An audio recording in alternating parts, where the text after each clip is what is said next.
Shalom, Jemaat PDAOC Bandung yang Tuhan berkati berlimpah-limpah. Sebelum kita mulai ibadah kita dalam khotbah hari ini, kita akan berdoa bersama-sama. Bapa di sorga, dalam nama Tuhan Yesus, terima kasih buat berkat yang berlimpah kami boleh alami sampai hari ini. Dari waktu demi waktu, saat demi saat, bulan demi bulan, tahun demi tahun, generasi lepas generasi, tunjukkan kebaikan dalam kehidupan kami. Kau merawat kami sampai hari ini, kami tidak pernah kekurangan apapun yang baik. Kasih-Mu lebih dari hidup, kuasa-Mu nyata dalam kehidupan kami. Roh Kudus, cengkeram kami dengan kuat, supaya tidak menyimpang kanan, tidak menyimpang kiri, tapi terus berpegang kepada panggilan yang ilahi. Pujian, hormat, kuasa, kemuliaan bagi nama Tuhan Yesus. Kau perisai hidup kami, Kau pagar tembok sekeliling kami, tidak pernah ada yang jahat bisa menyentuh hidup kami. Engkau Tuhan, upah kami yang sangat amat besar. Yang percaya diberkati sama-sama boleh berkata, amin. Shalom saudara sekalian, senang sekali boleh ketemu lagi walaupun masih ibadah online. Anda mungkin sudah menantikan kapan kita bisa bertemu, saya percaya ada waktunya. Nah, pada kesempatan hari ini saya mengucapkan terima kasih buat Tuhan Yesus, buat kebaikan dalam kehidupan kami, kita boleh ketemu lagi di tempat ini, dan saya percaya bahwa kita terus belajar hal-hal yang luar biasa menjelang Tuhan datang kali yang kedua. Nah, saudara saya Tuhan, kita tahu bahwa orang Yahudi itu memiliki trompet shofar, itu bentuknya diambil dari tanduk ram. Ram itu adalah kambing hutan. Dan panjang bentuknya, berkelok-kelok panjang. Dan sekarang makin pendek. Kenapa? Karena permintaan demand terhadap tanduk ini kalau Anda ke Israel itu banyak sekali. Apalagi orang Indonesia, kalau pergi pasti beli. Nah, jadi makin lama karena permintaannya banyak, tanduknya tumbuhnya juga agak lama, akibatnya tanduk pendek pun diambil. Maka sekarang shofar makin lama makin pendek bentuknya. Nah, orang Indonesia kalau pergi ke sana bisa bawa pulang banyak sekali, dijual lagi di Indonesia dengan harga lebih mahal 3-4 kali lipat, laku juga Bapak Ibu. Israel hari ini sudah melepaskan pengumuman bahwa masker itu boleh dibuka di tempat terbuka, tetapi kalau tempat tertutup masih harus pakai masker. Nah, mereka juga membuka kembali pariwisata, yang mau ziarah pergi ke sana boleh asal sudah vaksin. Begitu kata dari Israel begitu. Nah, saudara Tuhan, kita akan bahas ini tempat yang lain saja. Kita mau bahas dulu mengenai pola pikir perspektif orang Yahudi. Yang namanya trompet, shofar, bentuknya adalah berkelok.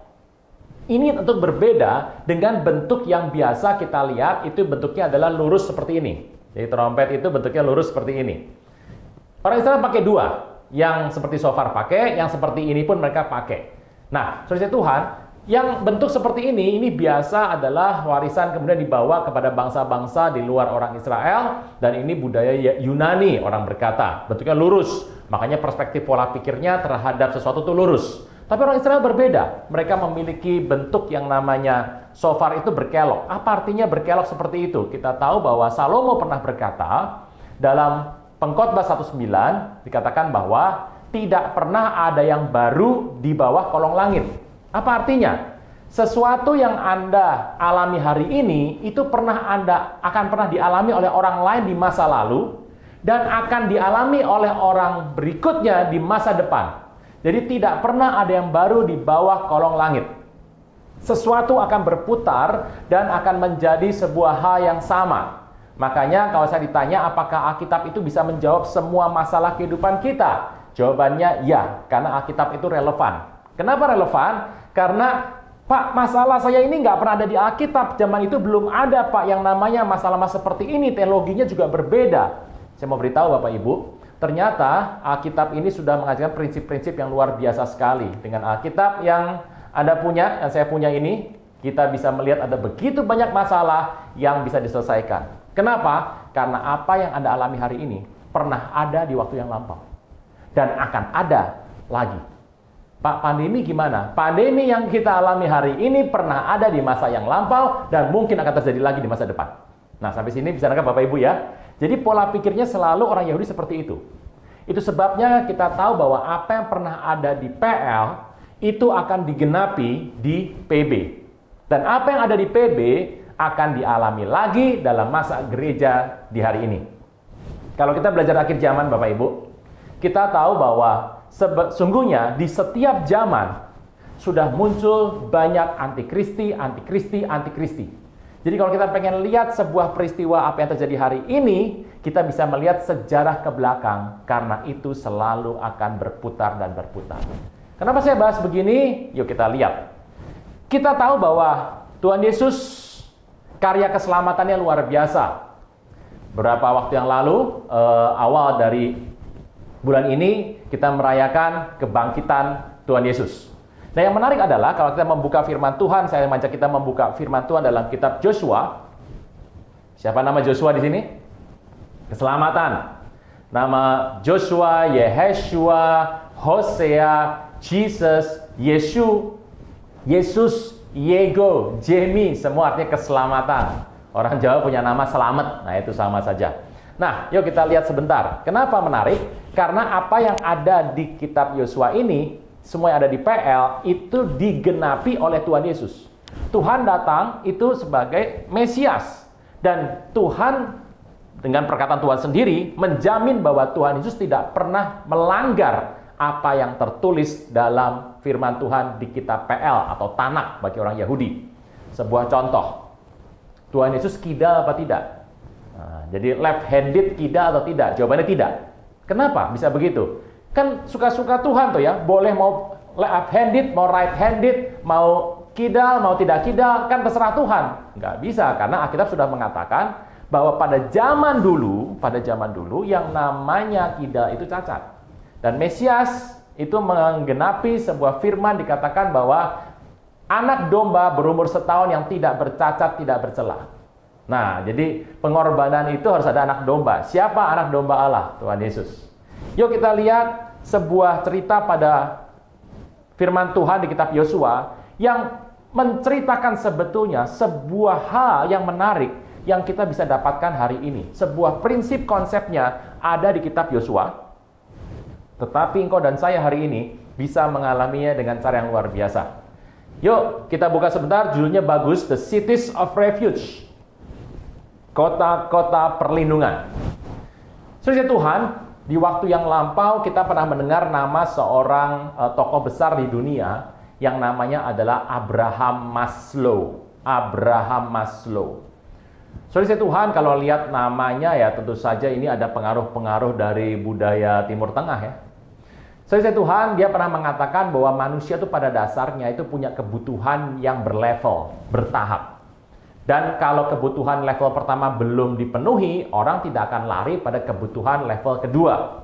Kebutuhan level pertama itu apa? Yang pertama adalah kebutuhan fisiologis, yaitu adalah makan, minum, sandang, dan papan. Itu dasar. Kalau itu belum dipenuhi, sulit orang untuk hidupnya bisa naik ke level berikutnya. Jadi pangan, sandang, papan. Ini penting. Nah, kalau itu sudah dipenuhi semuanya, maka akan orang itu meminta tahap berikutnya yang namanya adalah kebutuhan akan keamanan. Makanya kenapa ada hukum? Hukum itu dibuat untuk menjamin sebuah keamanan dalam komunitas atau di masyarakat. Orang setelah cukup pangan, cukup pakaian, cukup tempat tinggal. Kalau saya bilang tempat tinggal bukan berarti harus rumah sendiri ya. Shelter, tempat perteduhan, bisa kos, bisa kontrak, bisa sewa, numpang juga bisa. Intinya adalah tempat untuk berdiam. Nah, kalau itu sudah dipenuhi, muncul lagi berikutnya adalah keamanan. Makanya nggak ada orang di muka bumi ini kalau dia lagi lapar, itu kepikiran untuk pasang CCTV. Nggak ada, Bapak Ibu. Yang namanya hukum tidak akan pernah bisa kuat kalau masih ada kebutuhan-kebutuhan soal level pertama. Makanya kalau orang lagi lapar, Bapak Ibu, kenapa sih ada penjarahan besar orang lapar? Kenapa nggak ada hukum? Kenapa hukum ditabrak? Ya karena level 1 nggak dipenuhi. Itu sebabnya kenapa kebutuhan pertama itu adalah disebut dengan nama kebutuhan dasar. Yang kedua adalah keamanan. Keamanan ini penting, orang pengen dijamin keamanannya. Kenapa sih kita pakai pagar? Gitu ya. Kenapa kita kemudian dalam segala hal kalau Anda melihat kebutuhan, Pak, saya ini kalau mau transaksi itu pakai digital, sekarang pakai banyak pengamanan. Kenapa? Orang tuh sangat suka dengan nama keamanan. Itu kebutuhan nomor 2. Tapi setelah rasa aman, orang butuh nomor 3, yaitu adalah rasa mencintai dan dicintai. Ini penting sekali. Nah, ini anak-anak muda lebih hafal katanya. Dicintai dan mencintai. Orang kalau dia mencintai terus nggak pernah dicintai, rusak jiwanya. Tapi kalau dia dalam hidup ini dia dicintai banyak orang dan nggak pernah belajar mencintai orang, jiwanya juga terganggu. Jadi orang itu butuh dicintai dan mencintai. Nah ini yang menarik. Kalau sudah sampai level ketiga, itu yang pertama harus penuh dulu.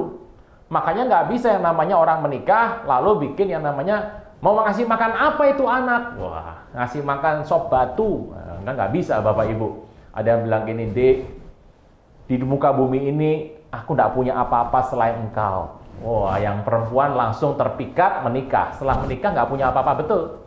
Mas, kamu nih gimana sih? Kita hidup nih nggak punya apa-apa, miskin sekali. Yang suaminya bilang, kan aku pernah bilang sama kamu, aku tuh nggak punya apa-apa, punya cuma kamu. Nah ini jebakan Batman nih Bapak Ibu.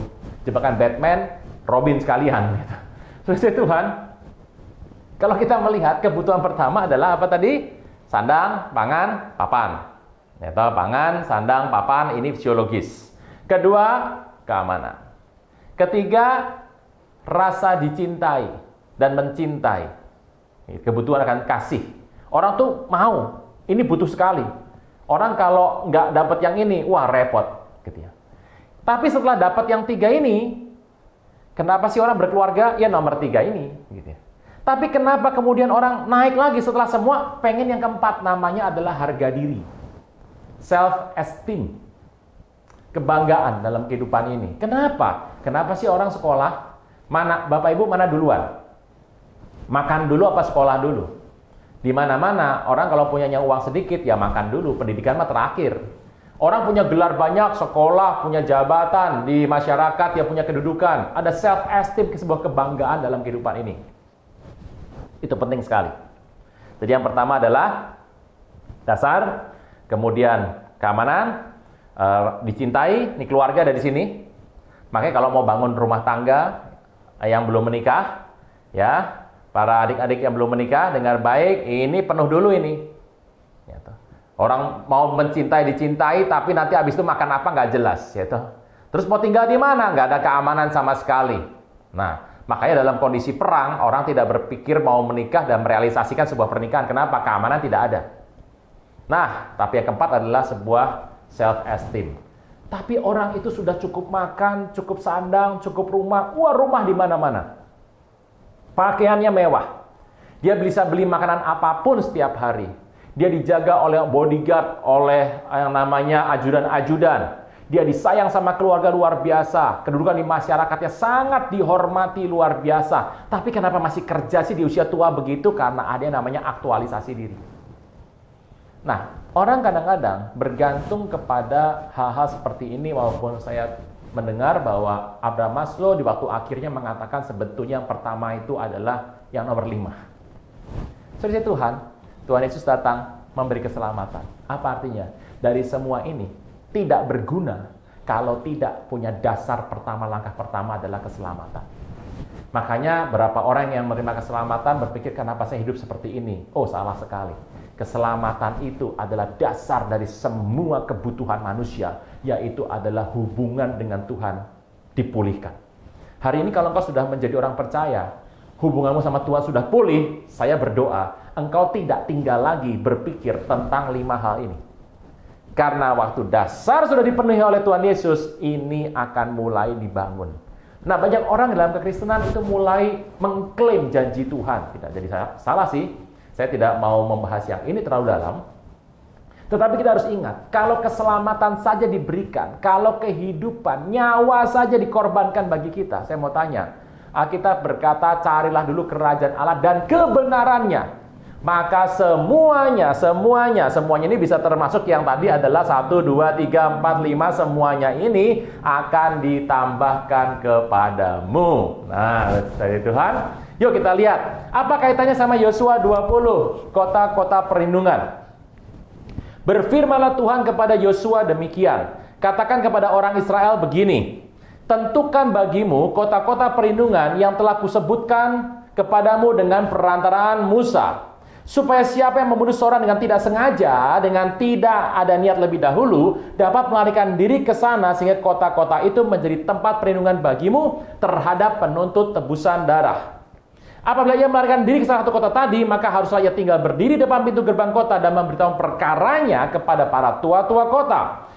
Para tua kota harus menerima dia dalam kota itu dan memberikan tempat kepadanya, dan ia akan diam pada mereka. Apabila penuh tebusan darah mengejar dia, pembunuh tidak akan diserahkan dalam tangannya, sebab ia telah membunuh sesamanya manusia dengan tidak ada niat terlebih dahulu, dan dengan tidak menaruh benci kepadanya lebih dahulu. Ia harus tetap tinggal di kota itu sampai dihadapkan kepada rapat jemaat itu diadili. Kita berkata, sampai imam besar yang ada pada waktu itu mati, maka barulah pembunuh itu boleh pulang ke kotanya, ke rumahnya, ke kota dari mana ia melarikan diri. Jadi zaman itu Tuhan sudah bilang kepada Yosua, Yosua itu mengantar bangsa Israel masuk dari tanah padang gurun, dari Mesir, Musa bawa ke padang gurun, Musa meninggal dari padang gurun, kemudian mereka masuk ke daerah Yordania sekarang. Mereka masuk tanah Kanaan dengan menyeberang sungai. Yang menarik adalah untuk menyeberang sungai, Tuhan bilang sama Yosua setelah mereka sampai tanah Kanaan, harus ada sebuah keadilan. Ternyata kadang-kadang kita lihat, Tuhan kenapa kau terima ketidakadilan? No, Tuhan itu bahkan sebelum terjadi sudah bicara keadilan. Yaitu adalah ada kota-kota yang namanya tempat perlindungan. Kan bisa saja toh, orang itu satu kali sedang menyabit rumput, sabitnya lepas, kena kepala orang lain, meninggal. Dia nggak benci, dia nggak ada niat, tapi ini kecelakaan yang mungkin memang ada sebuah garis rencana ilahi. Nggak ada yang tahu. Jadi bukan ada maksud benci. Kita berkata bahwa dalam PL, siapa membunuh saudaranya, itu harus dibunuh. Sampai sini bisa nangkep ya Bapak Ibu. Nah, yang menarik adalah kalau kita melihat firman Tuhan, ternyata Tuhan sudah bicara ada kesalahan-kesalahan di masa lampau yang kita nggak paham.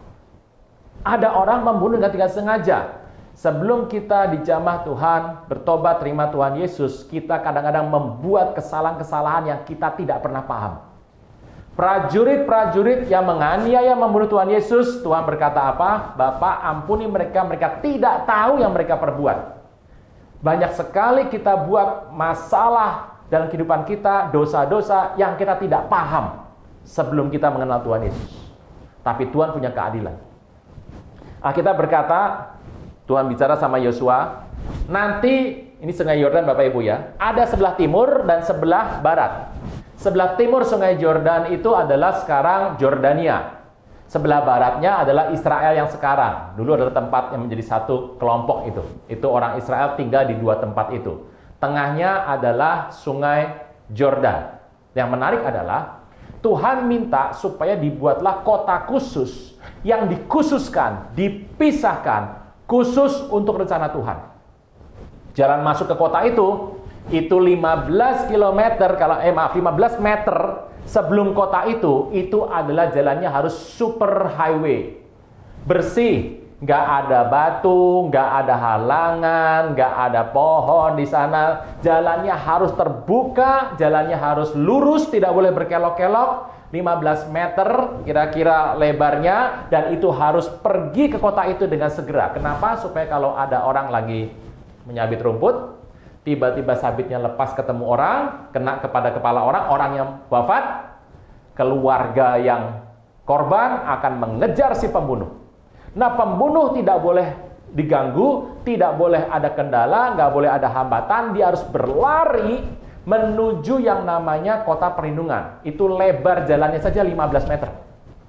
Bapak Ibu, 15 meter zaman sekarang biasa Bapak Ibu. Kalau zaman dulu, itu jalan kan sempit-sempit, berbatu, berkelok-kelok. Tapi khusus untuk kota perlindungan ini harus ada jalan yang lurus. Saudara Tuhan, ini bicara mengenai konsep keselamatan. Semua cerita yang ada di Alkitab, angka, nama orang, nama kota, nama kampung, nama desa, nama gunung, nama lembah, nama jurang, nama sungai, nama danau, nama laut, semua ada artinya. Jadi hati-hati Bapak Ibu, Alkitab ini penuh dengan cerita-cerita tersembunyi. Makanya kita harus menggali firman Tuhan terus. Yang menarik adalah, kalau kita baca firman Tuhan, apa yang ada di PL adalah sebuah bayangan yang akan ada di perjanjian baru. Jadi semua yang ada di perjanjian lama adalah bayangan. Cerita ini bayangan untuk perjanjian baru. Apa yang saya mau ceritakan hari ini? Ternyata dalam kehidupan kita, Kita tahu bahwa Alkitab berkata Yesus adalah jalan, kebenaran, dan kehidupan. Jalan untuk sebuah keselamatan hanya melalui Tuhan Yesus. Ini persis. Jadi kota perlindungan itu kalau kita pergi ke sana, itu terjadi adalah tempatnya lurus, lebar, terbuka untuk segera masuk. Itu yang luar biasa. Dan ini yang menarik. Yuk kita lihat ayat ke-7.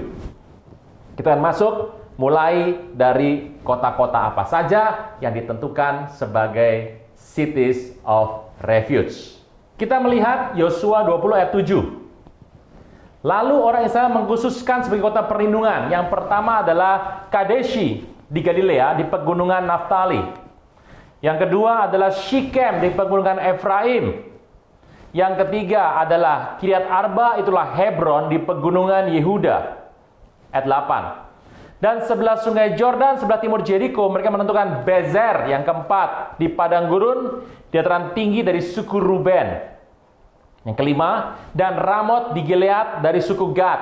Yang keenam, dan Golan di Basan dari suku Manase. Itulah kota-kota yang ditetapkan bagi semua orang Israel dan bagi pendatang-pendatang yang di tengah mereka, supaya setiap orang yang membunuh seorang dan tidak sengaja dapat melarikan diri ke sana dan jangan mati dibunuh oleh tangan penutup tubuhan darah sebelumnya dihadapkan kepada rapat jemaat. Jadi ini berlakunya bukan cuma Israel, tapi juga pendatang-pendatang di tengah-tengah mereka. Ini berlaku bukan pada bangsa pilihan, tetapi juga kepada orang-orang lain yang akan bergabung dalam sebuah kebersamaan dalam panggilan keselamatan. Anda bisa melihat gambaran mengenai keselamatan ada di kitab ini. Anda bisa melihat ada sebuah konsep keselamatan muncul dalam cerita ini. Menarik sekali ya. Makanya kalau kita lihat banyak orang Kristen dalam kehidupan ini, mereka mulai khawatir dengan kehidupan. Mereka berpikir saya harus nengking sana, nengking. Gak salah Bapak Ibu, jangan Anda benturkan ini. Tidak salah Anda menengking apapun. Saya akan bicara dengan sebuah perspektif yang agak berbeda. Anda tetap bisa melakukan seperti yang Anda sudah yakini. Anda bisa mengusir kuasa kegelapan, Anda bisa mematahkan, memandulkan setiap rancangan strategi dari kuasa kegelapan. Anda bisa mengenal lengkap senjata ilahi untuk Anda bisa bertahan melawan tipu muslihat iblis. Tapi saya mau bicara sedikit mengenai pentingnya kehidupan Kristen. Yuk kita lihat. Alkitab berkata, khususkan beberapa kota. Ternyata dari kota-kota ini saja kita akan belajar, saudara Tuhan, yang namanya kuasa gelap itu untuk bisa masuk dalam kehidupan seseorang, itu sebetulnya nggak gampang-gampang amat loh. Apalagi orang percaya. Saya beritahu ya, apalagi orang percaya. Anda yang punya background adalah mungkin dukun atau tukang santet. Ya, zaman sekarang ada santet, guna-guna, babi ngepet, babi gombel, nah, kayak gitu. Kalau orang Indonesia ini kayak gini hafal dan banyak sekali karena dari kecil kita mendengar dan kita melihat fakta-fakta selama kehidupan kita. Beda sama orang bule di barat sana yang berpikirnya lebih rasional dan teknologi. Saudara Tuhan, yuk kita lihat sebentar. Untuk zaman dulu ada cerita kalau yang namanya seorang dukun itu mau menyantet, dia perlu yang namanya informasi.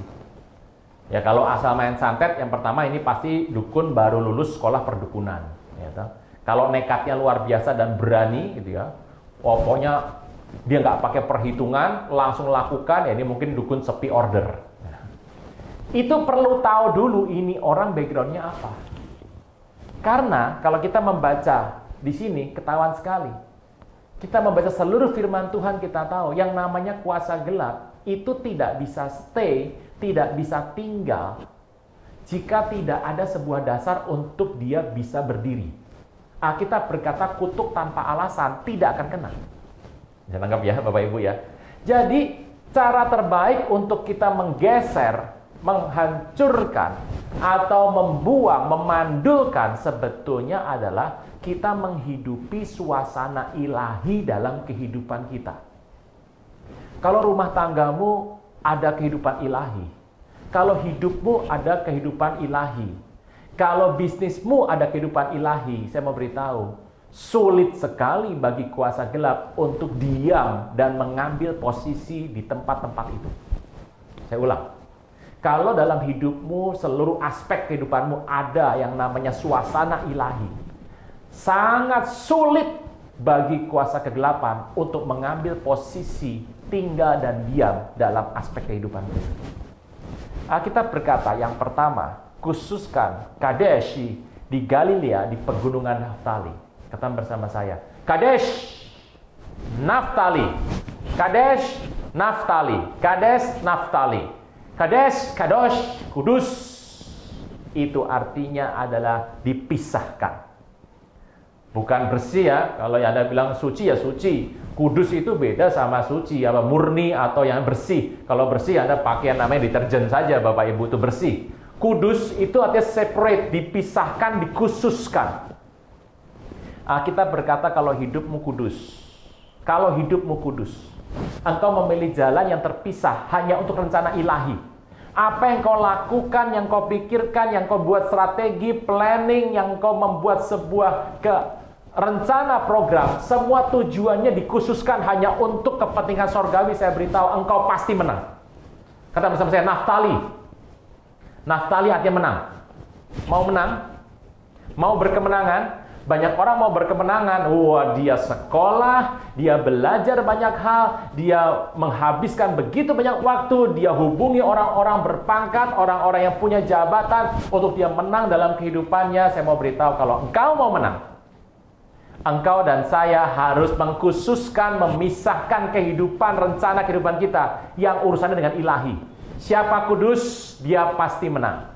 Siapa kudus, dia pasti menang. Makanya hari ini saya ajak Bapak Ibu Saudara sekalian, kalau Anda punya rencana, pastikan Anda yang ada buat program. Anda nggak salah bikin program. No. Manusia harus menghitung. Orang mana di muka bumi ini kalau mau membangun nggak menghitung dulu. Raja mana yang di muka bumi ini kalau mau perang tidak menghitung dulu. Tuhan Yesus yang bilang. Makanya hari ini, hitung segala sesuatu. Anda bikin program, dibuat yang rapi, manajemen yang bagus, tapi semuanya dikhususkan untuk kepentingan ilahi. Saya beritahu, engkau pasti menang. Alkitab yang jamin. Ini konsep ini nggak terbuka, tapi ini adalah merupakan sebuah dasar yang akan tergenapi di PB dan zaman gereja hari ini. Nomor 2. Dan yang kedua adalah Shikem. Kata bersama saya, Shikem. Efraim. Shikem, Efraim. Shikem itu artinya adalah power, shoulder, sebenarnya bahu, artinya bahu. Saya percaya Bapak Ibu di sini kalau memanggul, memikul itu di bahu. Ya, Anda bisa taruh di atas kepala, orang Jawa bilang nyunggi, gitu, nyunggi. Tapi saya mau beritahu, kalau Anda sudah membawa beban yang berat, semua taruhnya adalah di pundak. Pundak itu bicara mengenai kekuatan. Kasih kekuatanmu untuk rencana Tuhan. Engkau akan mengalami Efraim. Efraim itu artinya adalah berbuah ganda, berbuah lebat. Mau berbuah ganda? Banyak orang berkata, aku pengen berbuah ganda. Iya, tapi jangan lupa, engkau punya kekuatan apa hari ini? Engkau punya gelar, engkau punya dana, engkau punya kemampuan, punya jabatan, punya posisi. Saya beritahu, kalau engkau pakai semua kekuatan hidupmu untuk sebuah rencana ilahi, hidupmu akan berbuah ganda. Anda sudah ngerti kisah ini? Jadi kalau orang mau berbuah ganda, Bapak Ibu saya beritahu, cukup dengan cara itu. Mau menang, pisahkan dirimu, kuduskan dirimu pada rencana ilahi, kau pasti menang. Ada orang kalau mau menang, waduh, saya akan tambah jam doa. Tidak salah, Bapak Ibu, tidak salah. Saya sedang membahas ini dari perspektif yang berbeda. Kita berkata, kalau engkau punya kekuatan dalam hidup ini, bahu itu bicara kekuatan. Kasih bahumu untuk orang lain. Kasih bahumu untuk orang-orang yang lemah. Saya sudah mendengar kisah dari Pak Johan bahwa Anda sudah menabur begitu banyak untuk saudara-saudara yang ada di NTT karena ada bencana badai Seroja. Saya tahu bahwa Bapak Ibu Saudara sekalian adalah orang-orang yang paham firman Tuhan, paham hati Tuhan. Anda mengirim bantuan, dana yang merupakan kekuatan hidup Anda kirim kepada orang-orang yang membutuhkan. Saya tahu, firman Tuhan tidak bisa dibatalkan. Engkau pasti akan berbuah banyak. engkau pasti akan berbuah lebat, Efraim. Saudara Tuhan, ini sebuah prinsip, nggak bisa dilanggar. Nggak bisa Bapak Ibu, Anda nggak pakai kekuatan Anda untuk orang lain. Engkau punya apa hari ini? Dari sini kita mau bilang bahwa Alkitab sudah menulis jauh-jauh hari. Kalau engkau bantu orang-orang yang lemah, hidupmu akan menjadi berbuah lebat. Prinsip ini pun dipahami orang-orang di luar sana. Prinsip ini pun dipahami oleh orang-orang yang tidak mengenal Tuhan. Orang Mandarin pernah punya pepatah, "Xiao jian pu ju da jian pu lai." Uang kecil nggak keluar, uang besar nggak masuk. Wah, Bapak hebat bicaranya. Bukan, ini latihannya lama Bapak Ibu. Ngomong begini. Sampai sini bisa ya Bapak Ibu? 1, kuduskan dirimu untuk rencana Tuhan, kau pasti menang. Yang kedua adalah, engkau berikan kekuatanmu untuk orang-orang lemah, hidupmu pasti akan berbuah ganda. Teruskan. Yang ketiga adalah, Kiryat Arba, itulah Hebron. Dan bersama saya Hebron di pegunungan Yehuda. Hebron, Yehuda, Hebron, Yehuda. Yehuda itu artinya adalah pujian. Hebron artinya adalah relasi atau hubungan, fellowship, relationship. Terus ya Tuhan, kalau Anda pengen punya hubungan sama Tuhan yang erat dan bagus, cara terbaik adalah, sudah dikatakan, banyak memuji menyembah Tuhan. Nggak ada cara lain. Nggak ada cara lain Bapak Ibu. Yang paling efektif dan efisien untuk bisa mencapai yang namanya hubungan yang erat selain memuji dan menyembah Tuhan. Makanya kalau Hebron adanya di pegunungan Yehuda. Ini kan kelak menjadi kotanya Kaleb ini. Kaleb. Nama Kaleb itu artinya adalah anjing. Saya ingat di sebuah tempat di Bandung, di Cimahi. Nah, dekat dengan Anda ya, dekat dengan Anda semua. Ada sekolah yang namanya Proskuneo. Itu bukan sekolah musik, itu bukan sekolah doa Bapak Ibu, itu sekolah karakter itu. Musik dan doa adalah sebagai tambahan dari sekolah utama adalah pembentukan karakter. Proskuneo diambil dari arti kata pros. Pros yang artinya adalah mendekat. Kuneo, kunaon artinya adalah, bukan kunaon kenapa gitu ya. Kuon, gitu ya. Kuneo itu adalah artinya anjing. Bapak Ibu tahu ya, anjing itu kalau mendekat, itu pasti menjilat. Pros itu bukan cuma mendekat biasa, menjilat. Seperti anjing menjilat tangan tuannya. Menyembah itu seperti itu. Makanya orang-orang Katolik itu punya ordo yang namanya Dominicans. Domini my God, canis itu anjing. Anjing-anjingnya Tuanku. Artinya apa? Mereka menaruh diri sebagai bawahan yang paling bawah, yaitu sebagai anjing. Kenapa sih? Ini bicara ngomong anjing ini, saya tahu berapa Anda mungkin memelihara anjing, tahu yang punya anjing pasti tahu. Anjing itu paling seneng tangan tuan. Kalau tuan lagi baca, dia nggak pernah bisa diem, itu tangan tuan harus pegang-pegang dia terus tuh. Apalagi anjing yang manja-manja ya. Nah ini, itu adalah Hebron. Hubungan hanya bisa erat kalau Anda menyembah Tuhan. Nggak ada cara lain Bapak Ibu. Nggak ada cara lain. Hubungan dibangun dengan itu. Yuk teruskan yang keempat. Tadi adanya di daerah-daerah firman Tuhan di kota perlindungan. Dan sekarang adanya di daerah seberang sungai Jordan. Sebelah timur Jericho. Yang tadi sebelah barat, sekarang sebelah timurnya. Kita bahas yuk, seberang sungai Jordan. Ada yang pertama adalah Bezer di padang gurun di dataran tinggi suku Ruben. Ini daerah Jordania sekarang ini. Jadi yang tadi kita bahas tiga pertama itu adanya di Israel sekarang. Yang tiga berikut ini adanya di Jordania sekarang ini. Kalau Anda melihat, yang pertama adalah Bezer, bukan Beser. Beser itu ke toilet terus dulu Bapak Ibu. Ini kalau nonton saya lagi bicara begini online, Anda ke toilet bolak-balik, itu mungkin Beser. Yang kedua, hilanglah bahannya. Yaitu materinya ada harus nanti dengar lagi di YouTube. Oke. Bezer. Dan di suku mana? Ruben. Ruben itu Rahbene, artinya adalah lihatlah anak ini. Yang namanya firman Tuhan katakan Bezer itu adalah fortress atau benteng artinya. Kalau engkau dan saya diperhatikan Tuhan dan kau perhatikan Tuhan, hidupmu serasa dalam benteng. Nggak bisa Bapak Ibu disentuh sama kuasa gelap itu nggak bisa.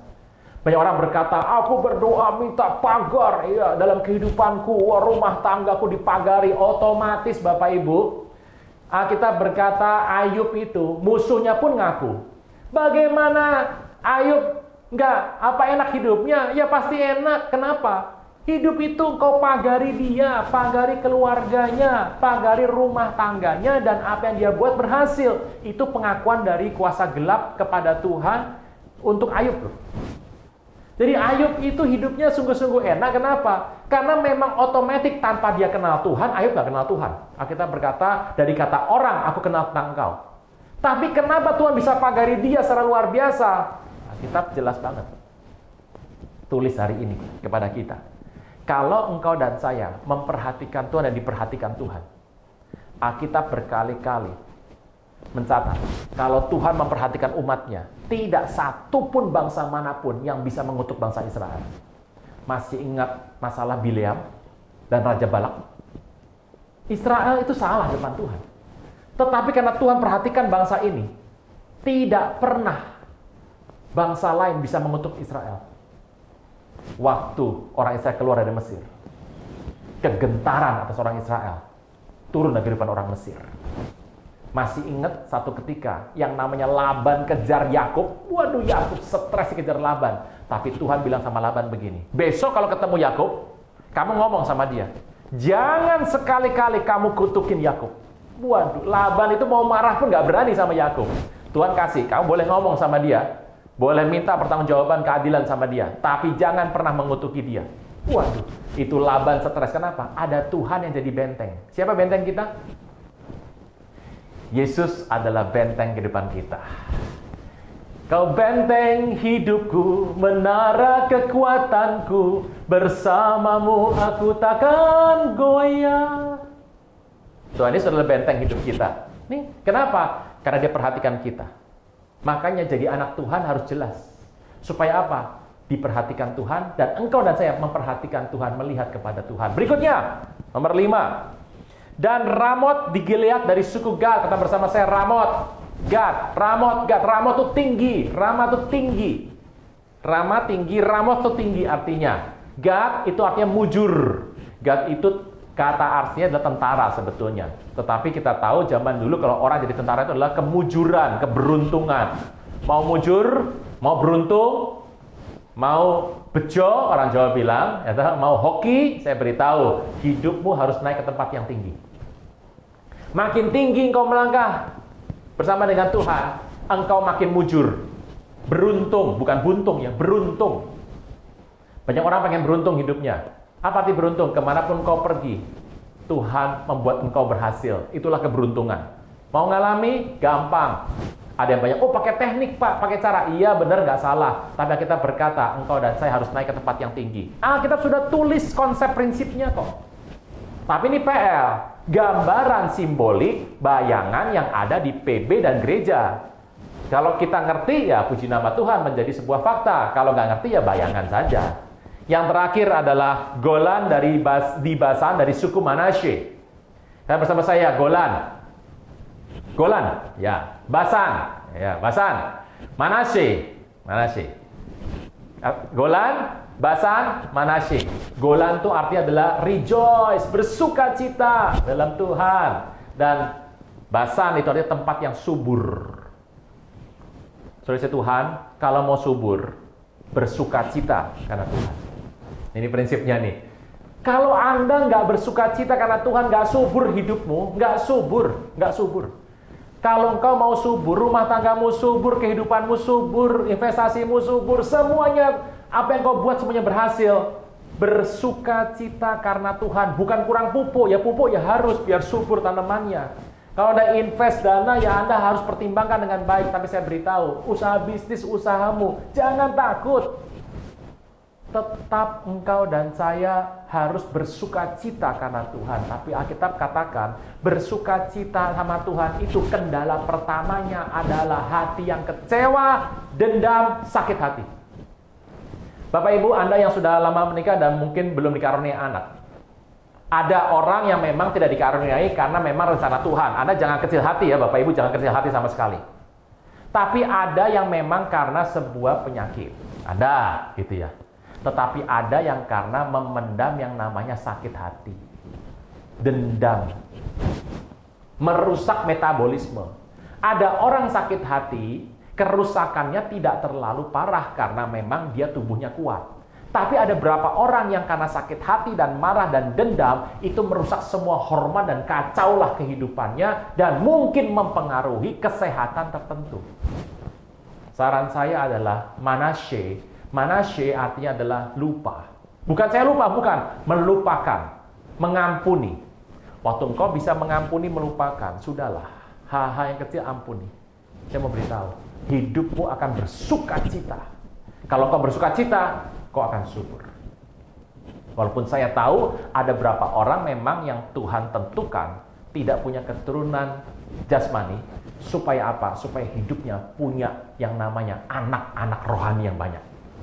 Saya berdoa, engkau dan saya ini subur dalam kehidupan ini. Dulu, orang tidak punya anak itu adalah sebagai aib. Sekarang sudah tidak. Sekarang, tidak punya anak rohani, itu aib. Jadi kalau engkau hari ini, Tuhan berikan begitu banyak anak rohani, bersyukur sama Tuhan. Ada rencana Tuhan dalam hidupmu sebetulnya. Bahwa engkau itu punya anak-anak rohani. Itu yang paling penting. Saudara Tuhan, Alkitab berkata, ini yang namanya kota perlindungan. Jadi sebetulnya kalau engkau lakukan itu, hidupmu akan ada dalam perlindungan. Engkau memilih untuk memisahkan kudus, engkau pasti menang. Engkau memilih untuk membantu orang-orang lemah, engkau pasti mengalami berbuah ganda. Engkau terus menyembah Tuhan, engkau punya relasi yang intim sama Tuhan. Apa yang Tuhan mau, Tuhan wahyukan dalam kehidupanmu. Seperti Abraham, Tuhan gak pernah sembunyikan. Apakah aku akan menutupi dari sahabatku itu? Nah itu. Berikutnya adalah, engkau kalau hidup ini diperhatikan Tuhan dan memperhatikan Tuhan, engkau laksana dalam benteng yang tidak bisa disentuh orang lain. Naik ke tempat yang tinggi, engkau pasti beruntung. Yang menarik adalah, ampuni orang yang bersalah. Hidupmu akan bersuka cita dan engkau pasti subur. Dan ini janjinya. Si pembunuh tadi masuk ke sana dan tinggal sampai imam besar itu wafat, baru dia boleh keluar. Pertanyaannya, imam besar kita siapa? Tuhan Yesus. Tuhan tidak akan wafat kedua kali. Dia akan hidup selama-lamanya. Artinya apa? Imam besar kita nggak pernah wafat. Dari sini kita bisa tahu, kita itu terima keselamatan tinggal dalam Tuhan Yesus, itu tinggal dalam kota perlindungan yang luar biasa. Oleh karena itu saya mau katakan Bapak Ibu, ini penting sekali. Keselamatan yang kau terima, jangan kau sia-siakan. Banyak orang masih mencari yang namanya berkat dengan cara-cara sebelum dia bertobat. Banyak orang mencari mendambakan berkat seperti gaya sebelum dia bertobat. Jadi, dia nggak mau kerja, dia malas, dia maunya terus mengklaim janji Tuhan. Salah tidak? Saya beritahu Bapak Ibu, Alkitab tidak pernah bisa dipermainkan. Banyak orang sudah jadi Kristen, tapi menggunakan nama Kristen untuk melakukan tindakan-tindakan seperti zaman dia belum jadi orang percaya. Dan mengklaim itu adalah cara Kristen. No, Kristen itu kita ini punya yang namanya aturan kerajaan. Aturannya kira-kira ada di the cities of refuge ini. Dan Tuhan bicara kepada Yosua. Lambang siapa Yosua? Siapa pembunuh itu? Siapa itu lambang kita semua? Kota perlindungan adalah lambang berkat Tuhan dalam kehidupan orang-orang yang mau untuk masuk menghadap kepada tua-tua dan imam besar. Harus ketemu imam besar. Tunggu sampai imam besarnya wafat. Ini dalam zaman PB dan zaman kemudian di gereja sekarang, ini lambang keselamatan Tuhan Yesus kepada kita. Saya berdoa Anda bisa paham ini. Renungkan satu persatu. Dan kalau Anda bahasa, saya masih suka yang ngeklaim, ya klaim ini aja. Karena Alkitab ini terjadi ya dan amin.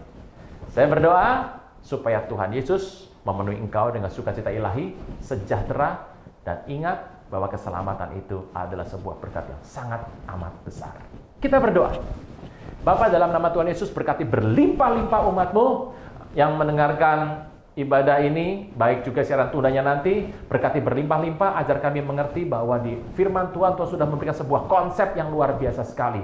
Waktu hidup kami memilih untuk Kadesh, kami mengalami Naftali. Waktu kami melakukan Shikem kepada orang lain, maka kami mengalami Efraim. Waktu kami hidup ini menyembah Tuhan dalam Judah, maka kami punya sebuah relasi dalam Hebron. Waktu kami memperhatikan Tuhan dan diperhatikan Tuhan, hidup kami laksana dalam sebuah benteng Bezer. Waktu kami naik ke tempat yang tinggi Ramos, maka kami mengalami keberuntungan Gad. Waktu kami mengampuni orang-orang yang bersalah, peristiwa-peristiwa menyakitkan hidup kami, kami mengalami sukacita, golan, dan hidup kami mengalami basan subur. Terima kasih buat semua umat-Mu, berkati berlimpah-limpah, dan biarlah tangan Tuhan yang perkasa menuntun kami selalu dalam kehidupan ini. Di dalam nama Tuhan Yesus yang percaya diberkati, sama-sama boleh berkata, amin.